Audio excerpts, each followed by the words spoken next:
All right, we are back in the afternoon, day 3, Augmented World Expo. So, next up, we are keeping things going strong with a panel on how emotion AI is unlocking the power of trust and judgment. I'm personally very interested in this because I know in real estate, emotion, avatars, things like that are super crucial, as obviously in the real world. But interested to hear from the AR VR mixed reality perspective. And with that, we'll bring up Umesh Sachdev of Uniphore.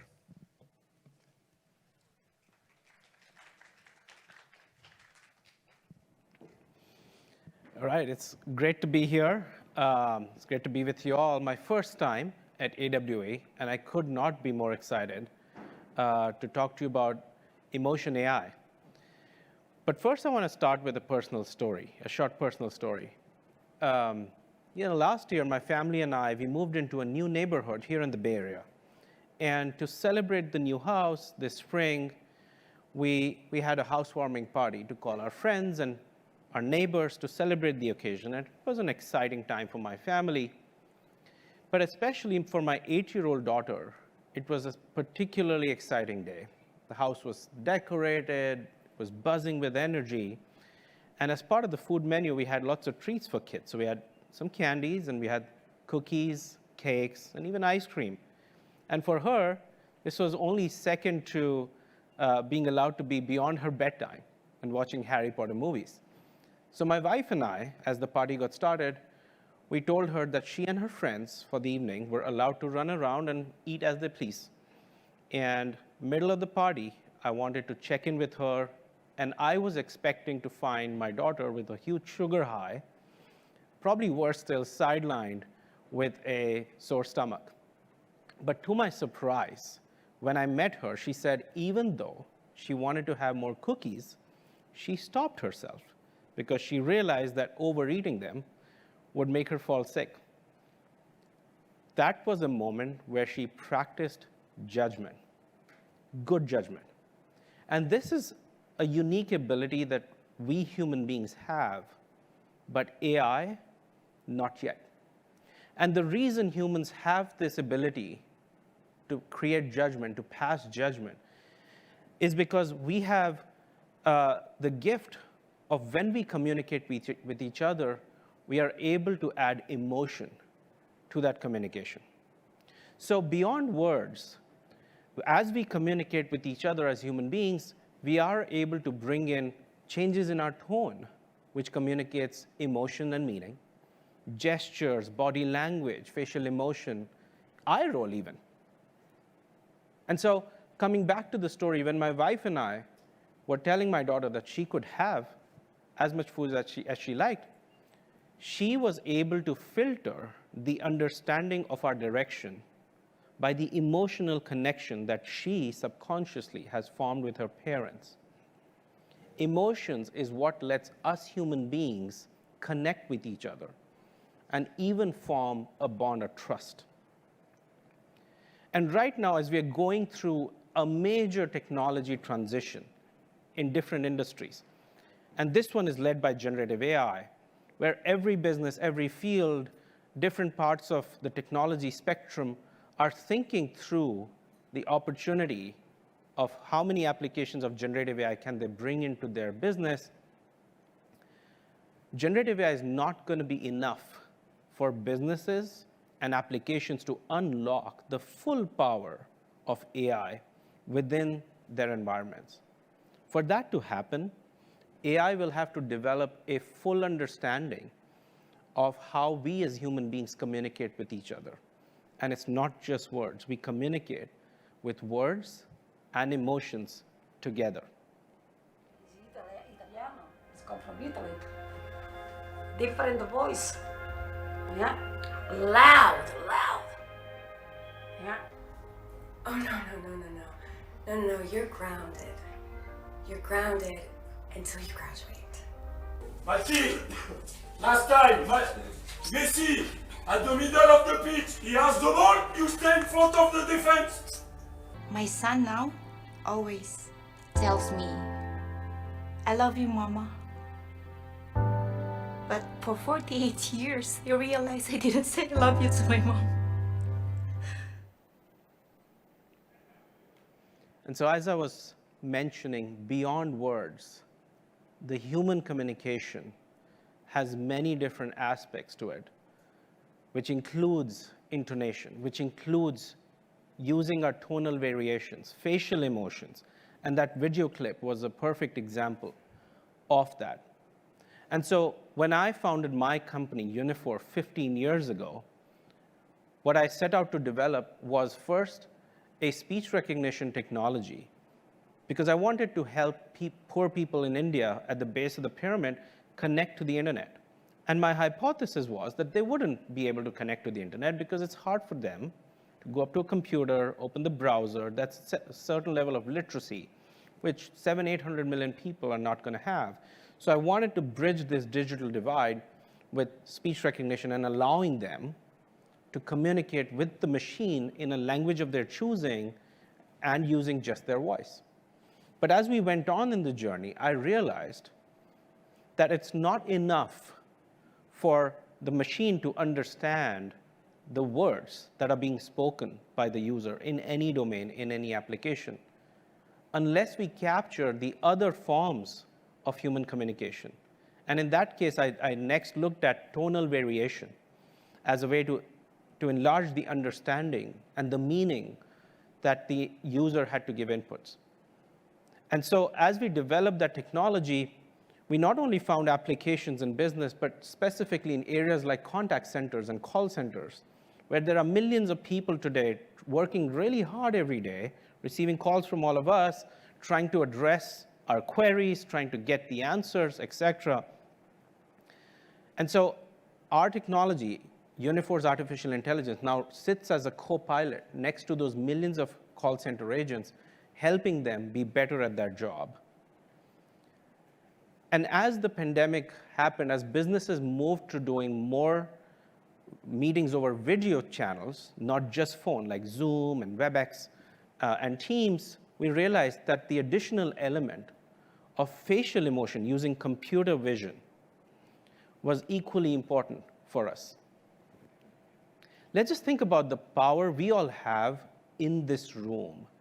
You're listening to the words that I'm speaking. You're able to watch me. You're able to get a sense of the feeling in this room.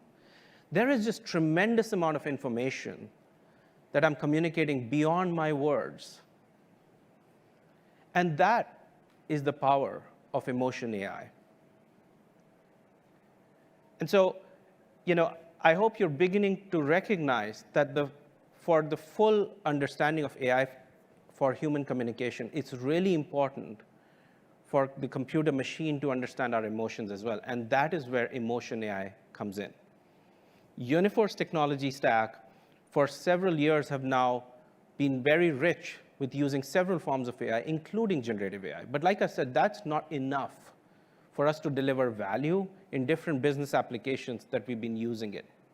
And so several years ago, we started our R&D efforts in the area of emotion AI. We then figured out ways to fuse voice AI, emotion AI, and knowledge AI as single models, where in real time, when the machine is trying to listen to or understand a conversation, it's able to take multiple signals and put weights on them. We've been constantly investing. We have several PhDs and researchers in the company in this space.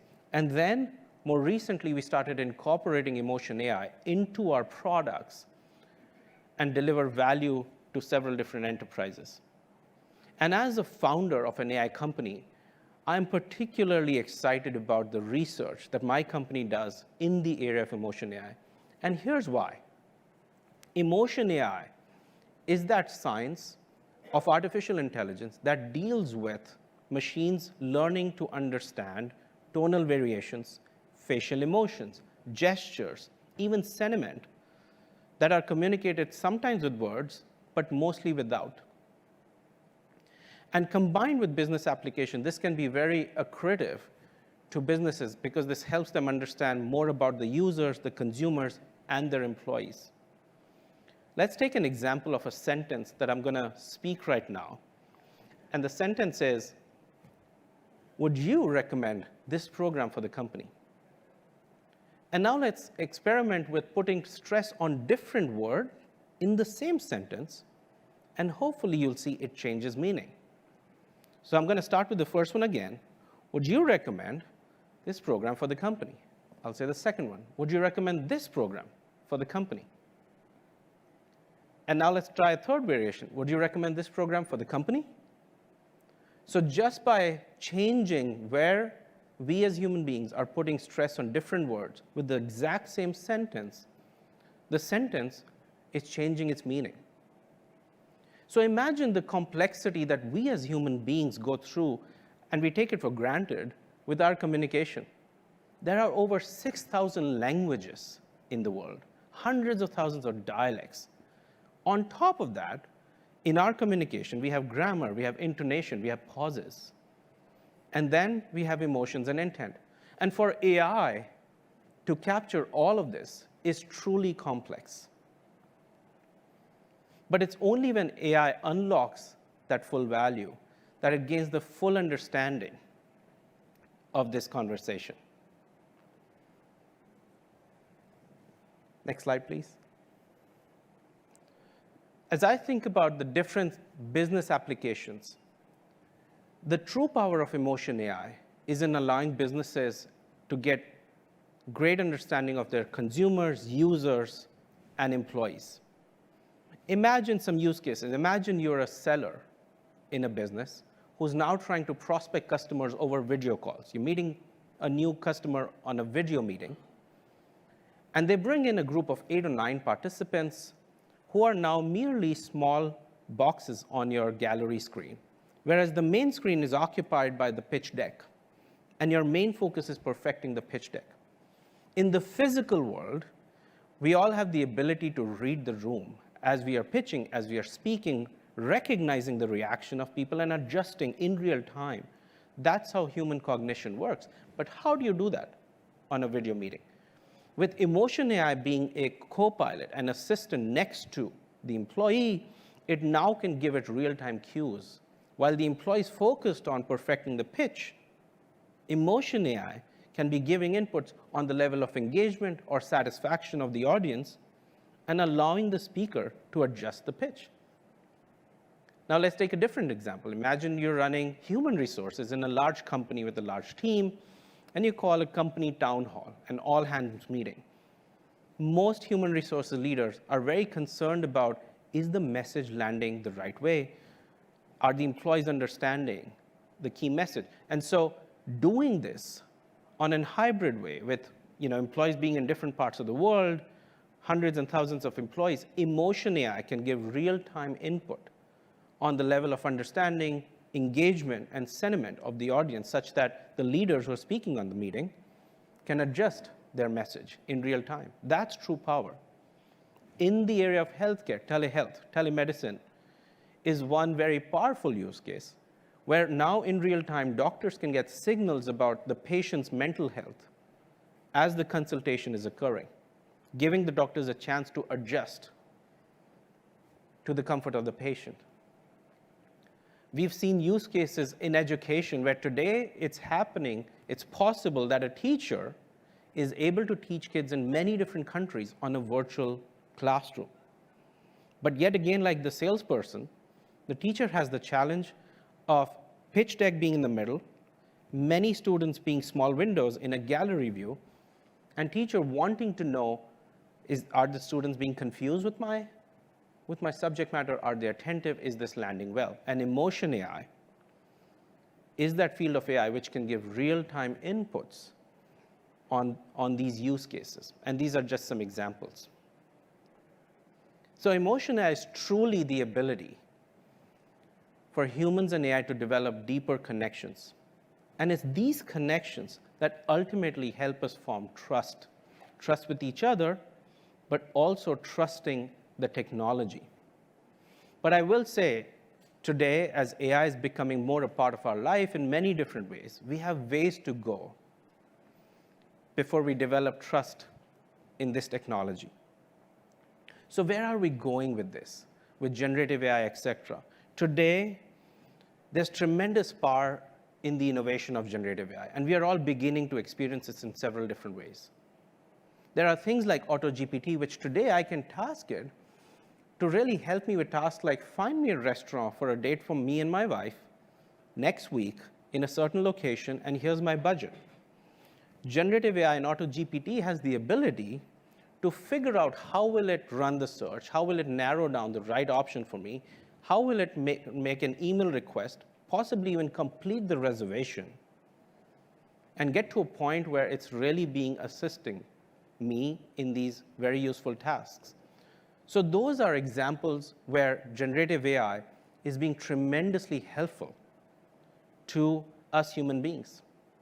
But imagine the same technology, the same AutoGPT, now being tasked by a nefarious actor, and instead of asking to find restaurants, is asked to do something that could hurt or harm some individuals or groups.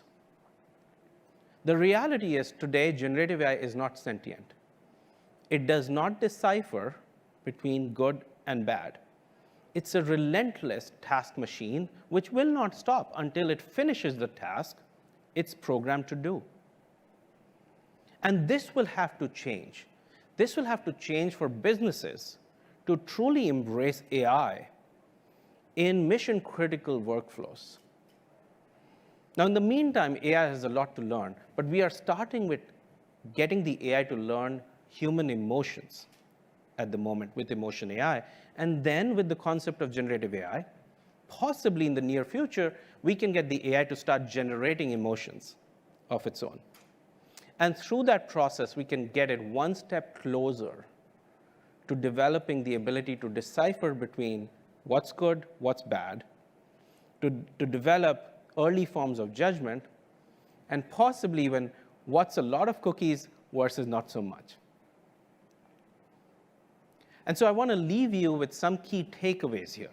Emotion AI sits next to generative AI in several business applications today, adding beyond words the ability of AI to take in signals from tone, gestures, facial emotion, and really unlock tremendous value in business apps, which ultimately help us humans develop deeper connections and trust with AI.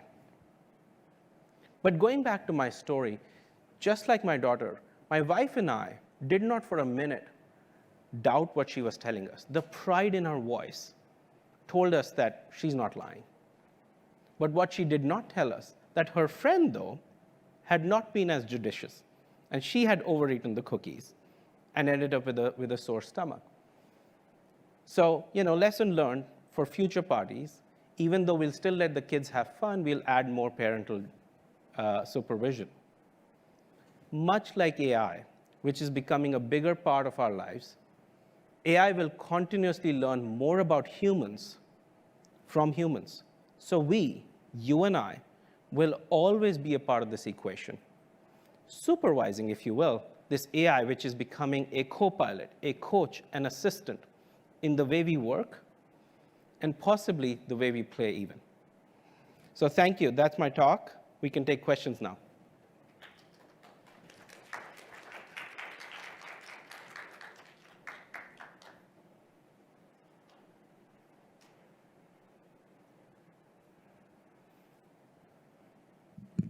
Thank you for the talk.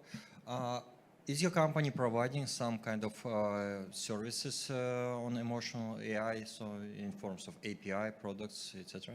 That's right. You can get in touch with us. We call the whole API framework a Q family of products because we think it's giving real-time cues on emotions.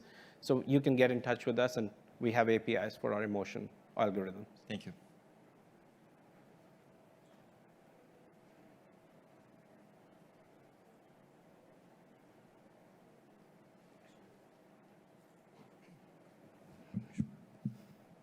Hi, Dr. Andy Clayton from Air University at Maxwell Air Force Base. So at Air University, we use avatars for our airmen to practice human-to-human conversations, because that's mostly what leadership is that interaction between two people. But we use a live person, a trained actor, to digitally puppeteer that avatar, so they have that human-to-human interaction. Will the future then allow with AI emotion to go from the individual controlling that avatar to that AI to still get to that same suspension of disbelief, to have that human-to-human simulation conversation, to practice emotional intelligence, empathy, accountability, decision-making, all those leadership human domain skills? Well, first of all, I love what you guys are doing at the university. That's really brilliant in a way of bringing humans to multiply the knowledge that technology can be applied in different places. But if you think about the way generative AI came about, it was a large language model, which meant that over years, researchers were assimilating data on languages, sentences, meanings, etc., and then ultimately training these models to understand when it encounters a sentence or a word, what does it mean? Emotion AI is doing the same thing by assimilating data across human emotions. Like I said, tonal changes, facial expressions, gestures, body language, etc. And all of us in the field are at that stage where generative AI probably was a couple of years ago, where you have now, instead of large language models, some early models on emotion AI. And we're close enough for this to reach the same level of proficiency of a GPT, what it did to words, where you will have a GPT for emotions shortly. And then generative AI can start to generate emotions from the machine. So I would say it's not sci-fi, it's reality, and we are very close to it.